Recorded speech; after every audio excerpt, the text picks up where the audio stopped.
Mpendwa katika Kristo, tumsifu Yesu Kristo.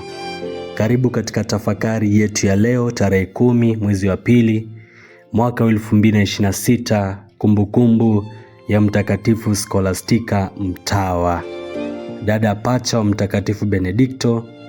Hao ndugu walizaliwa huko Norcia, Italia mwaka wa 480. Wote wawili walijitolea kwa Mungu. Walipokufa, kulingana na historia, walizikwa katika kaburi moja.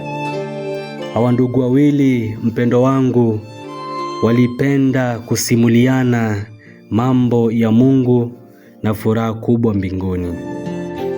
Ikawa siku moja Benedikto alipomtembelea dadake, na baadaye muda ulipowadia wa Benedikto kurudi monasteri, dadake alimsihi asirudi bali akae naye, kwani alipenda kusikiliza mafundisho ya nduguye. Vyo basi Benedikto alimgombeza dadake akisema, haifai hata kidogo wamonaki kulala nje ya monasteri yao. Basi Scholastica kwa huzuni alianza kumwomba Mungu, na ghafla yalikuja mawingu meusi na ngurumo, na umeme ukametameta, na mvua ilianza kunyesha kwa nguvu sana. Hivyo basi Benedikto alishindwa kabisa kuondoka. Wote wakazungumza maneno ya Mungu usiku kuchwa.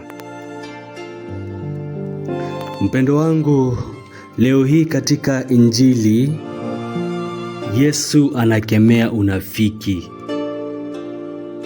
Mafarisayo na waandishi wanamuuliza Yesu, mbona wanafunzi wako hawaendi kwa kuyafuata mapokeo ya wazee, bali hula chakula kwa mikono najisi? Yesu anawajibu, Isaya alitabiri vema juu yenu ninyi wanafiki, kama ilivyoandikwa, watu hawa waniheshimu kwa midomo, ila mioyo yao iko mbali nami, nao waniabudu bure na kuyapokea mapokeo ya wanadamu.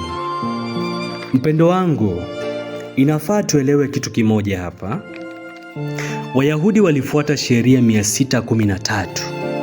Sheria 365 ilikuwa sheria za makatazo, usifanye hili, usifanye hili.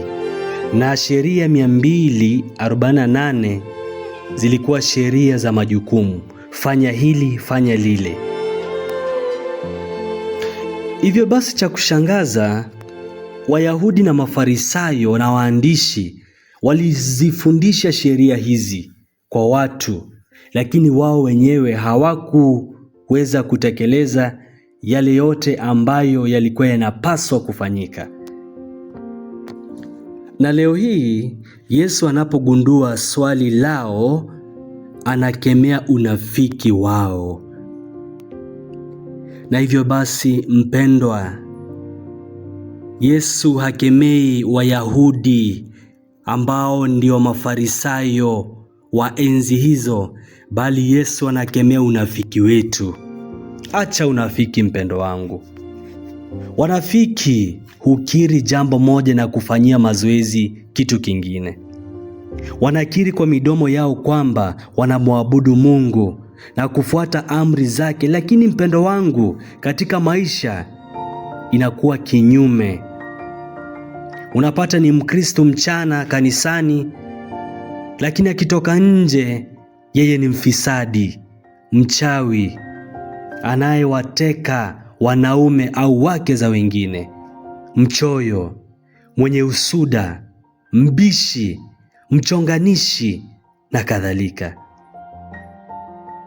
Mpendo wangu, siku zote mnafiki hujifanya kuwa mtakatifu mbele za watu, lakini katika maisha yao ya kweli na mbele ya Mungu ni kinyume cha yale wanayotangaza. Hivyo basi mpendo wangu, kwa nini uoneshe tabasamu kwa jirani yako ilhali moyoni umejaa na chuki, umejaa na hila ya kumwangamiza mwenzako? tuache unafiki. Leo hii Yesu anatukataza tuache unafiki, tuwe watu wa kweli katika maisha yetu. Sheria za Mungu zipo kutuongoza na tunapaswa kuzikumbatia sheria hizi kwa unyenyekevu. Tuache unafiki mpendwa. Tumwombe Mungu atujalie neema ya kuweza kuishi imani yetu kwa kweli bila kujionesha au kutaka umaarufu. Tunawezaje kukiri kwamba tunampenda Mungu ilhali jirani yetu hatumpendi? Tuache unafiki. Imani bila matendo ni kitu bure.